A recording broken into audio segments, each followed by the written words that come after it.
நான் பிரபாகரன். இந்த வயது 43. பிளாஸ்டிக் மெஷின் டெக்னீஷியன் ஆப்ரேட்டராக பணிபுரிகின்றேன். நான் இப்போதைக்கு ரொமேனியா செல்ல இருக்கிறேன். சென்டர் இன்டர்நேஷனல் ஏஜென்சி மூலமாக ரொமேனியா நாட்டுக்கு செல்ல இருக்கிறேன். 22 வருடங்கள் இந்த தொழில் அனுபவம். அதில் 9 வருடங்கள் சவுதி அரேபியாவில் பணிபுரிந்திருக்கிறேன். முகநூல் மூலியமாக அறிமுகமாகினேன்.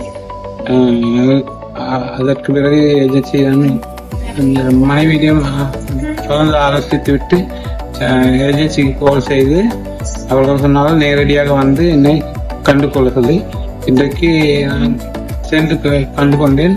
ஒரு 3 மாத காலங்களுக்குள் எனக்கு ஒர்க் பெர்மிட் எல்லாம் வந்துவிட்டது. சென்ட்ரல் ஏஜென்சி முகாமையாளரிடம் கலந்து உரையாடி சதவீதம் தீர்த்து கொண்டு பிறகு இந்த ஒர்க் பெர்மிட்டுக்கு அப்ளை பண்ணியிருந்தேன்.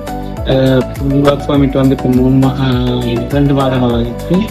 இப்போ நான் நேர்முக பரீட்சைக்கு எம்பசி போய் நேர்முக இன்றைக்கு முடித்துவிட்டு வந்தேன். அநேகமாக அடுத்த வாரம் 3 வாரம் போல் என்று சொல்லியிருக்காங்க. சென்ட்ரல் ஏஜென்சி வந்த பிறகு எனக்கு ஒர்க் பெர்மிட் வந்த பிறகு 3 மாதம் பயிற்சி அளித்தார்கள். ஸ்பெஷல் கிளாஸ் வைத்து எம்பசி தேர்வுக்கு மட்டும் இல்லாமல் ரொமேனியா சென்று தொழிற்சாலையில் எப்படி இயந்திரங்கள் வேலை செய்வதற்கு அனுபவமும் கற்றுக் கொடுக்கிறார்கள்.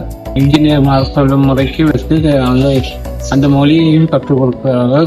ஆங்கில வழியில் தான் கற்றுக் கொடுக்கிறார்கள். நல்ல பயனுள்ளதாக இருக்கும். நான் அங்கு சென்று நன்றாக பணிபுரிந்தால் எங்கள் நாட்டுக்கு இன்னும் விசா கிடைக்கும். அதனால் நான் நன்றாக கம்பெனி சொல்லும்படி வேலை செய்து கொண்டு என் மனைவியின் நான் அங்கே எடுக்கிறதுக்கு ட்ரை பண்ணுவேன். அது 3-4 மாதங்கள் வேலை செய்த பிறகு அங்கே எடுப்பாங்க என்று சொல்லியிருக்கார்கள். நல்ல பணிபுரிந்தால் எல்லா சலுகைகளும் கிடைக்கும் என்று.